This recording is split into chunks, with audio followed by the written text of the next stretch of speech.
Narrator, look closely. This isn't just a man and a camel. This is the blueprint for the modern world.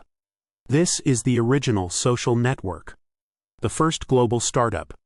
And it wasn't built on fiber optics or satellites, it was built on silk, spice, and the single most powerful technology ever devised, human connection. Quick, sharp cut to a fast-paced montage of modern life, anonymous crowds on a city street, faces illuminated by phones. A LinkedIn connection request is accepted, a sterile Zoom meeting with muted participants. The feeling is one of sterile, digital connection. Narrator, today, we have thousands of connections, we network, we link, we follow. But how many of those connections are truly beneficial?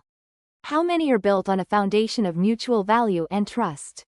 We're building wider nets, but the threads are getting thinner.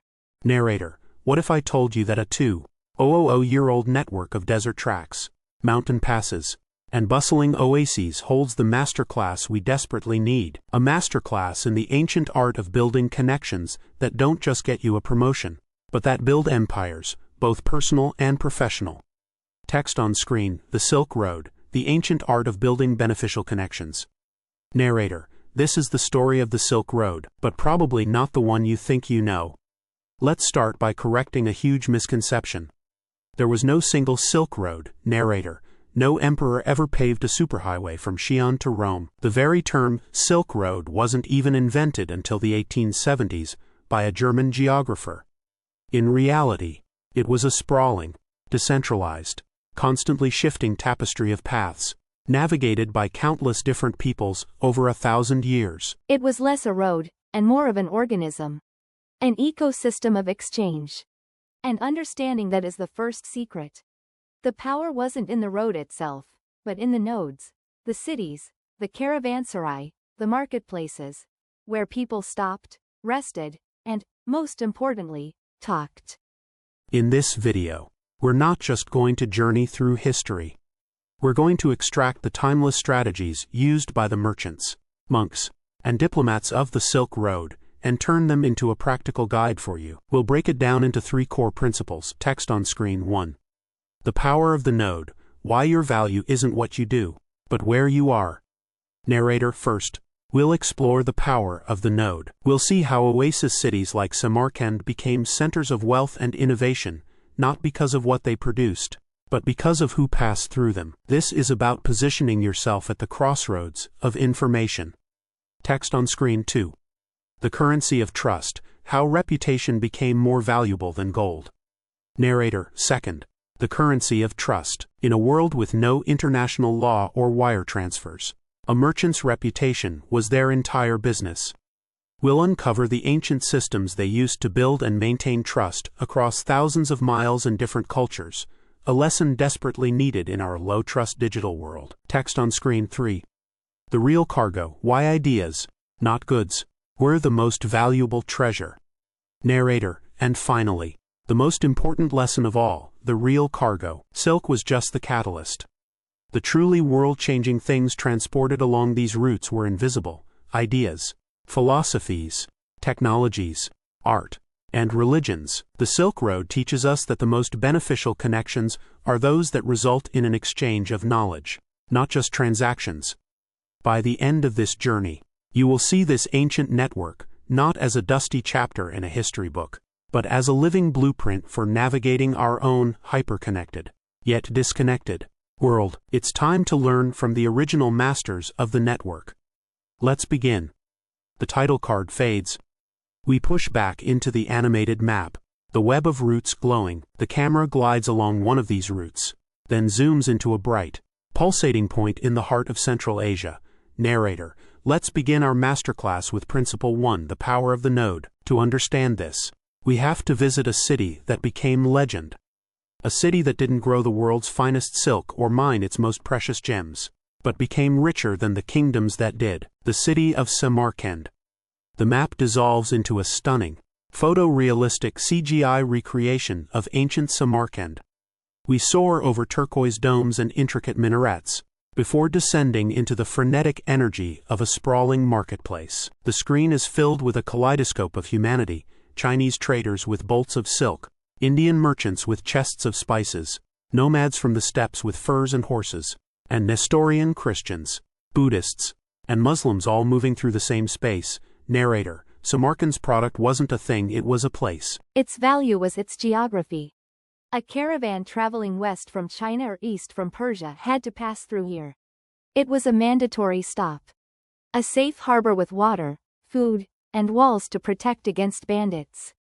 But its most valuable commodity? Information. Here, in this chaotic square, a merchant could learn in an afternoon what would otherwise take a year of travel. He'd learn that the price of Roman glass had just skyrocketed in the Han Dynasty, that a new plague was closing the route through northern Persia, that a new emperor in Constantinople favored a particular type of incense. This was the world's first and most valuable intelligence briefing, and it happened every single day. The people who understood this best weren't the great empires, but a now forgotten group of people called the Sogdians. Visual: we focus on a specific merchant in the crowd. He is sharply dressed, his face keen and intelligent. He effortlessly switches languages, first negotiating a deal for a Chinese trader selling silk to a Persian, then arranging for a shipment of Indian saffron to be carried by a Turkic caravan leader. He is the human router. Narrator: the Sogdians were the ultimate networkers. Their tiny kingdom was constantly being conquered, but it didn't matter. Their power wasn't in land or armies. It was in the network. They established small, tight-knit communities in every major city along the Silk Road. They were the translators, the bankers, the diplomats, the brokers. They didn't just travel the road, they were the road. They understood the secret. It's not always the person who makes the product who gets rich. It's the person who controls the exchange. Quick, sharp cut to a modern parallel. A well-known industry blogger hosting a panel at a major tech conference. She isn't a CEO or a coder. She's a node. She connects ideas and people. Cut to a time-lapse of Grand Central Station in New York, showing the sheer flow of humanity. Narrator: so what's the lesson for you? Stop thinking only about what you do. Start thinking about where you are. Are you toiling away in a silo, perfecting your craft, hoping someone will discover you? Or are you positioning yourself at a crossroads? The modern Samarkands aren't cities, they're situations. It's the industry conference where all your competitors and future partners are in one hotel for 72 hours. It's the niche online forum where the top experts in your field debate the future. It's the volunteer committee that puts you in the room with senior leaders from a dozen different companies. Your goal isn't just to show up. It's to be a Sogdian. Don't just attend the keynote, spend your time in the hallways, the coffee line. That's the real marketplace. Don't just broadcast your achievements online, become the person who curates the best information, who connects two people who should know each other. Provide value to the network, and the network will provide value back to you. Being at the right node is the first step. But it presents a new problem. Narrator: you're in the marketplace. You're surrounded by strangers. There are no contracts, no courts, no international wire transfers. The person in front of you could be your greatest partner, or a charlatan who will vanish with your goods at the next oasis. How do you do business? How do you build trust when everything and everyone is in motion? That brings us to our second principle. The single most important currency on the entire Silk Road, worth far more than gold: reputation. Text on screen 2. The currency of trust, how reputation became more valuable than gold. Narrator: imagine this. You're a silk merchant in Xi'an. You need to get your cargo to Antioch, a journey of 4,000 miles that will take months. You won't be going yourself, it's too dangerous. Instead, you must entrust your entire fortune to a series of middlemen and caravan leaders you will never meet. How could this possibly work? The answer was a brilliant, decentralized system of trust. It was based on a simple principle: your family's name, your community's honor, was your credit score. Visual: an animation shows the process. A merchant in China gives his silk to a Sogdian trader. The Sogdian gives him a letter of credit, a simple piece of paper. The animation follows this letter, passed from agent to agent at different oasis cities: Dunhuang, Kashgar, Merv. At the final destination in Antioch, The original merchant's cousin presents the letter and receives not the silk, but its equivalent value in gold from a local Sogdian agent. It's an ancient version of the Hawala system. Narrator: this wasn't just a financial transaction. It was a chain of promises. If any single link in that chain broke, if one agent cheated a client, word would travel back along the caravan routes like wildfire. It wouldn't just ruin that man's reputation, it would bring shame and financial ruin upon his entire family and his community back in Samarkand. The social cost of breaking trust was simply too high. Your reputation wasn't an asset. It was the asset. Cut to a modern, disorienting montage. Anonymous usernames on Twitter. AI-generated profile pictures. Scathing one-star reviews left by bots. A flurry of email scams. The feeling is one of digital distrust. Narrator: today, we live in an opposite world. Anonymity is easy. We interact through screens and usernames. We build vast networks of weak ties on LinkedIn with people we barely know. The result is a low-trust environment. We are constantly on guard, skeptical of a stranger's offer, suspicious of a new connection's motives. The Silk Road merchants have a vital lesson for us. Trust is built through stakes and verification. So how do you build a reputation that precedes you in the digital age? First, you create stakes. Don't just be a faceless URL. Associate your professional endeavors with your real name and face. Put your personal brand on the line. This signals that you have skin in the game. Second, you use the network to verify. Before doing business with someone new, Silk Road merchants would ask around at the caravanserai, "Do you know this man? Has his family's word proven true?" You can do the same. Don't just rely on a LinkedIn profile. Look for mutual connections and ask for their genuine opinion. A 5-minute conversation with a trusted mutual contact is worth more than 100 polished endorsements on a profile. And most importantly, play the long game. Every interaction, every email, every project is a chance to build or diminish your reputation. Be the person who delivers on promises, who shares credit, who connects people without asking for anything in return. In a low-trust world, a high-trust individual is a magnet for opportunity. But building a trusted network at the right nodes is still just the mechanism. It doesn't explain what created the immense wealth and innovation that changed the world. For that, we need to understand the true nature of the cargo. The scene transitions. We are no longer in a marketplace, but inside a quiet, serene Buddhist cave temple at Mogao, near Dunhuang. The walls are covered in breathtakingly beautiful frescoes, showing a blend of Indian, Persian, and Chinese artistic styles. A lone monk is carefully grinding pigments for a new painting. Narrator: this brings us to our third and final principle, the real cargo. Everyone thinks the story of the Silk Road is about silk flowing west and gold flowing east, but that's like saying the internet is about cat videos. The physical goods were just the vessel. The truly priceless cargo, the stuff that remade civilizations, was invisible. It was ideas. Narrator: take a look at this painting. What you're seeing isn't just art, it's a conversation that took place over 1,000 miles. You're seeing the legacy of Alexander the Great's Greek sculptors, meeting the spiritual iconography of India, captured by the hand of a Chinese painter, all funded by a Sogdian merchant. A bolt of silk can clothe one person. A bag of spice can season a few meals. But an idea can be unpacked, copied, and adapted infinitely, by everyone, for free. It's the ultimate scalable asset. The most successful people on the Silk Road weren't just traders, they were practitioners of intellectual arbitrage. They would pick up an idea in one place and see its potential in another.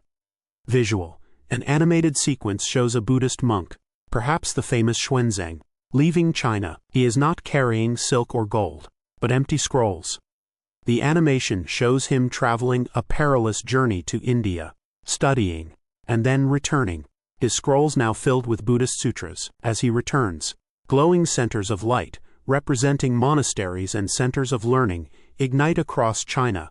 Narrator: the spread of Buddhism from India to China didn't happen because someone saw a commercial opportunity. It happened because monks, driven by a thirst for knowledge, undertook treacherous journeys to carry back sacred texts.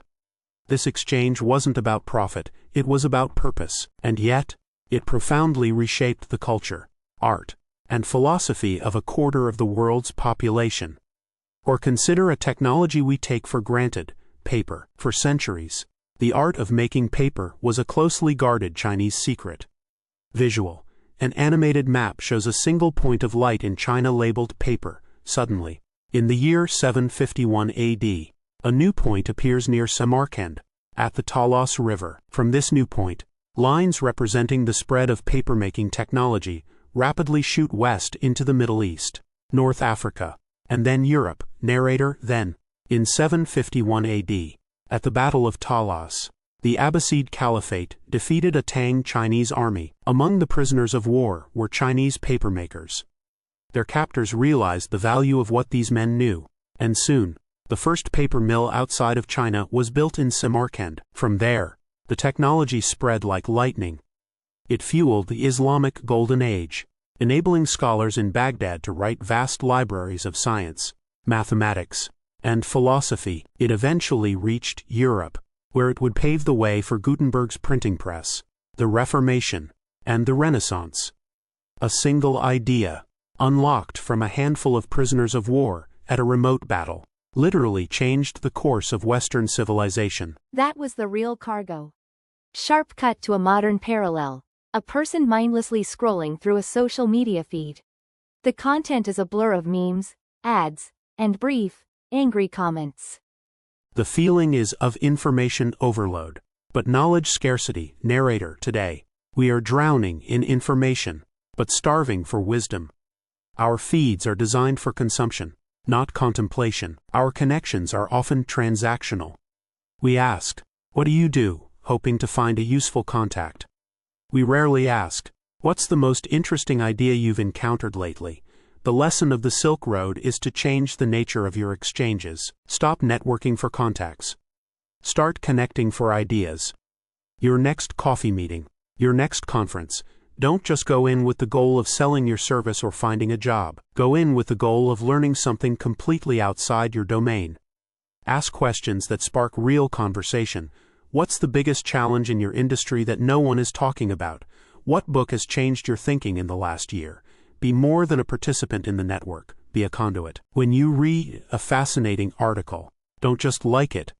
Send it to 3 people you know who would genuinely benefit from it. With a personal note, when you meet 2 people who are working on similar problems in different fields, make the introduction. You are recreating the function of the ancient marketplace, not just exchanging goods, but cross-pollinating ideas. This is the final, crucial synthesis of our 3 principles. You position yourself at a node, you build trust through reputation, and you use that trust to exchange the real cargo, ideas. That is the formula for building truly beneficial connections. The scene slowly dissolves from the modern world back to the epic, cinematic shot of the lone merchant and his camel against the setting sun. The music swells, becoming grand and reflective. Narrator. Look at him one last time. He is not just a man leading a camel. He is a node, a physical intersection point in the world's greatest network. His reputation, and the reputation of his family, is the invisible letter of credit that makes his entire journey possible. And in his mind, in the stories he carries, in the news he brings from one oasis to the next, is the real cargo that will change the world far more than the silk on his camel's back. The world has changed. The deserts of sand have become deserts of data. The camel has been replaced by fiber optic cable. But the fundamentals have not changed. We still hunger for connection. We still need to build trust in a world of strangers. And we still have a choice about the cargo we carry. Will we carry just transactions? Or will we carry the ideas, the knowledge, and the trust that build empires, both personal and professional? The blueprint has been there for 2,000 years, etched in the sand, waiting for us to rediscover it. The image is of the animated map again. The web of roots is glowing. Suddenly, a section of a major route through Persia flickers and dies out, as if a switch was thrown. A red, ominous color floods the region, representing a new war or the fall of an empire. Narrator. But there is one final principle, a meta-principle that governs all the others. Because the Silk Road wasn't just a network of opportunities, it was a landscape of constant, terrifying risk. What happens to your network when the political landscape shifts overnight? When the oasis that was your most important node is sacked by a conquering army? When the plague makes your most trusted route a death trap? The merchants who thrived for generations knew that the map was never permanent. The road was not a fixed line, but a living, breathing thing that could turn on you. This brought them to the fourth and most difficult masterclass of all. Text on screen 4. The Art of the Detour, How to Thrive on Disruption. Narrator: imagine you are a merchant in the 13th century. For decades, your trade has been a nightmare of 100 different borders, 100 different taxes, and the constant threat of bandits in the lawless lands between petty kingdoms. Then, a disruption comes. A cataclysm. The Mongol hordes. Visual: a fast, aggressive animation shows the Mongol conquests sweeping across the map, extinguishing kingdoms and redrawing the entire world order in a generation. The feeling is one of chaos and destruction. Narrator: on the surface, it was the end of the world. But for the savviest merchants, this disruption was the greatest opportunity in 1,000 years. The Mongols, in their brutal efficiency, destroyed the old, fragmented system of borders.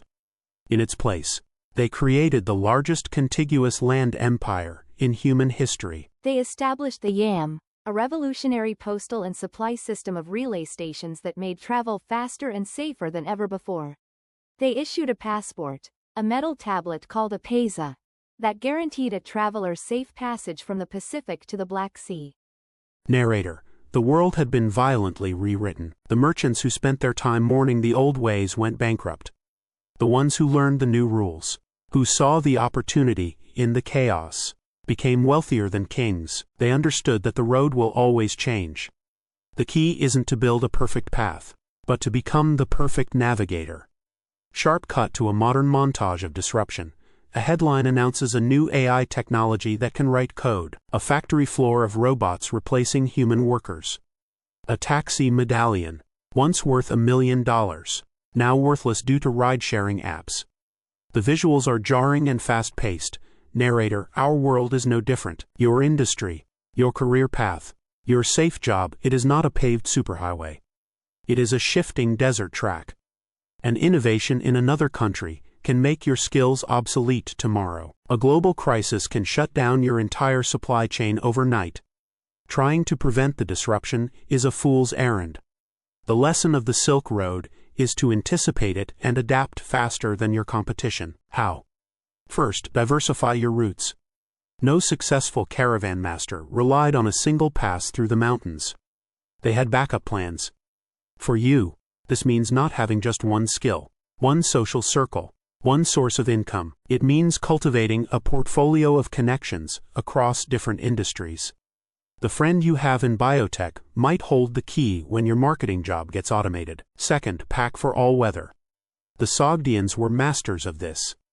They weren't just merchants, they were translators, diplomats, financiers, and intelligence gatherers. Their value was flexible. In our terms, this means building a stack of T-shaped skills, a deep expertise in one area, but a broad knowledge across many. This makes you resilient. When your core expertise is no longer needed, you can pivot to another role, leveraging your broad knowledge. And finally, look for the new Mongol in the room. Every disruption, every piece of world-ending technology creates a new power structure with new rules. While everyone else is panicking about AI replacing them, the modern merchant is learning how to use it, how to build businesses on top of it, how to get the metaphorical paisa that grants them access to this new world. Disruption is not a threat to your network, it's a test of it. A truly beneficial connection is one that helps you navigate the storm, not just enjoy the calm. The scene dissolves from the modern world back to the final, epic shot of the lone merchant and his camel. This time, the camera pulls back even further. We see that the dune he is on is one of many, and faintly glowing, ethereal lines branch out before him in every direction, representing the infinite possible paths and detours he might take. The music becomes sweeping and deeply emotional. Narrator: so, let's revisit the blueprint. First, you find your Samarkand. You position yourself not at the center of production, But at the center of exchange, you become a node. Second, you build your network on the currency of trust. You make your reputation more valuable than gold, playing the long game in a world obsessed with short-term wins. Third, you understand the real cargo. You stop trading in mere transactions and start dealing in the truly priceless assets of ideas, knowledge, and perspective. And finally, you master the art of the detour. You accept that the map will always change, and you build the resilience and adaptability to thrive not in spite of disruption, but because of it. That is the ancient art. That is the timeless masterclass of the Silk Road. The technology has changed beyond recognition, but the human challenge remains the same. How do we navigate a complex world? How do we build things that last? How do we find the value that truly matters? The answers are not in a new app or a new social network. They are in the accumulated wisdom of 1,000 years of human connection, carried on the backs of camels, whispered in crowded marketplaces, and etched into the memory of the sand. The journey is long. The path is uncertain. Begin. The shot holds on the merchant, choosing one of the glowing paths, which brightens as he and the camel walk towards the horizon. The orchestral music swells to a powerful, inspiring crescendo, then fades away, leaving only the sound of the desert wind and the final, single, resonant clang of the camel's bell.